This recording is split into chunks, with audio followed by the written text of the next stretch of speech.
முதல்ல தலைவருக்கு பிறந்தநாள் வாழ்த்துக்கள். இதை விட ஒரு சிறந்த பிறந்தநாள் கொண்டாட்டம் இருக்குமான்றது தெரியல.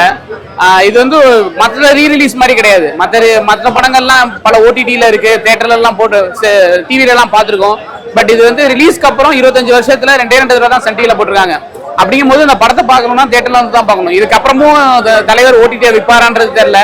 அந்த எக்ஸ்பீரியன்ஸ்க்காகவே வந்து பார்க்கலாம். ஒரு 25 வருஷத்துக்கு முன்னாடி எடுத்த படம் இப்ப வரைக்கும் இப்பயே அந்த அவ்வளவு குவாலிட்டியா இருக்கு. ஆடியோ வீடியோ எல்லாமே எதுவும் ரீஸ்டோர் பண்ணல, ரீமாஸ்டர்லாம் பண்ணல. இப்ப எடுத்த படம் மாதிரி இருக்கு. அவ்வளவு குவாலிட்டியா அப்பயே படம் எடுத்திருக்காங்க. அப்புறம் கமர்ஷியல் படம் எப்படி எடுக்கணும் அப்படிங்கறத இப்ப இருக்க இயக்குனர்கள் வந்து கேஎஸ் ரவிக்குமார் கத்துக்கணும். 3 மணி நேரம் படம் சுத்தமாவே தெரியல.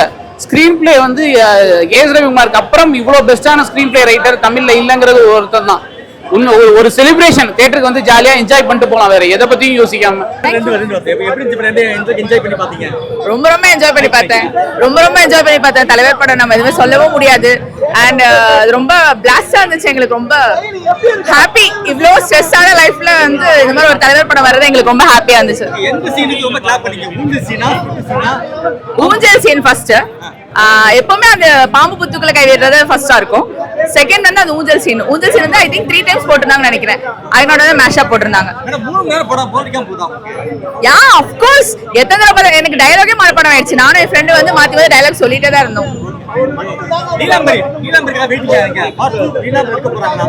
ஆப்வியஸ்லி நாங்களே ரொம்ப வெயிட் பண்றோம் நீலமரி பாக்குறதுக்கு. யா தேங்க் யூ.